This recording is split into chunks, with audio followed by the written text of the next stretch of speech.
2 जून 2023 को बालासोर में एक ऐसा ट्रेन हादसा जो इंडिया कभी भुला नहीं सकता। इस ट्रेन एक्सीडेंट में 300 लोगों की डेथ और 900 लोग इंजर्ड हुए थे और बहुत सारे बॉडीज ऐसे थे जिसके अंग नहीं थे। आखिर इस हादसे का जिम्मेदार कौन?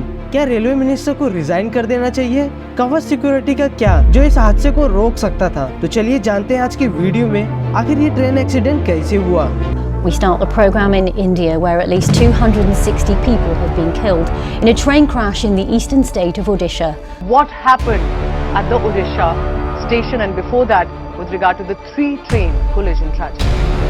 और जो भी दोषी पाया जाएगा उसको सख्त से सख्त सजा हो,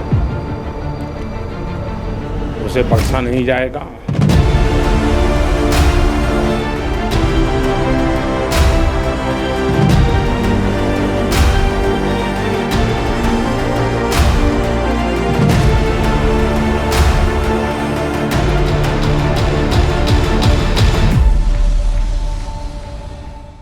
बालासोर में ये ट्रेन एक्सीडेंट कैसे हुआ, इसकी ऑफिशियल रिपोर्ट रेलवे की बोर्ड मेंबर जया वर्मा ने दे दिया है। तो चलिए सबसे पहले समझ लेते हैं वहाँ के ट्रैक के सिस्टम के बारे में, आखिर वो कैसे काम करता है। यहाँ पर 2 लाइन होता है, एक अप लाइन होता है और एक डाउन लाइन होता है, और इन दोनों के बाजू में लूप लाइन को बनाया जाता है। और ये लूप लाइन बहुत ही ज्यादा इम्पोर्टेंट होता है किसी भी फास्ट ट्रेन को पास करने के लिए। जब कोरोमंडल एक्सप्रेस मेन ट्रैक से आ रही थी तब उसके आगे उसी मेन ट्रैक पे मालगाड़ी चल रही थी, लेकिन उस समय कोरोमंडल एक्सप्रेस को मालगाड़ी के आगे निकलना था, तो इसलिए ऑपरेटर कैबिन से उस मालगाड़ी को येलो सिग्नल देकर और ट्रैक चेंजर का यूज करके उस मालगाड़ी को लूप लाइन में खड़ा कर देता है। लेकिन जब वो ऑपरेटर वापस से ग्रीन सिग्नल देकर उस ट्रैक चेंजर को मेन लाइन की तरफ चेंज करता है, तो वो ऑपरेटर को लगता है कि वो ट्रैक चेंजर मेन लाइन की तरफ हो गया है, लेकिन वो चेंज नहीं हुआ होता है। उसके अंदर कुछ टेक्निकल इश्यूज आ जाता है और वो लूप लाइन की तरफ ही घुमा होता है। तो अब क्योंकि जब ऑपरेटर ने ग्रीन सिग्नल कर दिया था तो कोरोमंडल एक्सप्रेस 128 किलोमीटर प्रति घंटे की स्पीड से आने लगी, और ट्रैक चेंजर मेन लाइन पे ना होने की वजह से कोरोमंडल एक्सप्रेस सीधे मालगाड़ी से जाकर टकरा जाती है।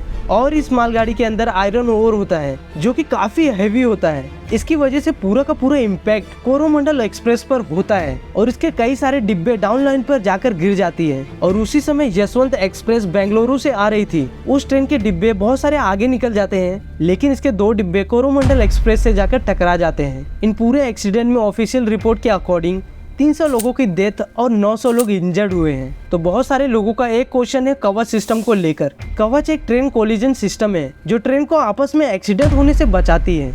इस टेक्नोलॉजी को हाल ही में इंडिया ने डेवलप किया है और इसे पूरी तरह इंडिया में अप्लाई करना जो कि अभी तक पूरी तरह नहीं हुआ है। रेलवे की बोर्ड मेंबर जया वर्मा ने ये कहा है कि इस टेक्नोलॉजी को हाई प्रायोरिटी पर रखा गया है। जहाँ जहाँ पर फास्ट ट्रेन चलता है वहाँ पर उस टेक्नोलॉजी को लगाना शुरू कर दिया गया है, जैसे कि दिल्ली मुंबई और दिल्ली हावड़ा रूट पर लगा दिया गया है। और ये टेक्नोलॉजी ये ट्रेन में अवेलेबल नहीं थी, इसकी वजह से ये एक्सीडेंट हुआ। और बहुत सारे लोगों को ये लगता है कि इंडियन रेलवे सिक्योरिटी पर ज्यादा ध्यान नहीं देती, लेकिन कुछ सालों का डेटा निकाल कर देखे तो इंडियन रेलवे ने सिक्योरिटी को हाई प्रायोरिटी पर रखा है। अगर आप कुछ साल पहले ट्रेन एक्सीडेंट का डेटा निकाल कर देखे तो ये लगातार ग्राफ नीचे जा रहा है। इसका मतलब ये है कि रेलवे सिक्योरिटी पर बहुत ही ज्यादा ध्यान देती है। अपोजिशन पार्टी का कहना ये है कि रेलवे मिनिस्टर को रिजाइन कर देना चाहिए इस ट्रेन एक्सीडेंट की वजह से, लेकिन रेलवे मिनिस्टर और पीएम खुद वहाँ पर जाकर ग्राउंड रिपोर्टिंग ले रहे हैं। आखिर ये ट्रेन एक्सीडेंट कैसे हुआ, कितने लोगों की डेथ हुई और कितने लोग इंजर्ड हुए हैं। प्रधानमंत्री और रेलवे मिनिस्टर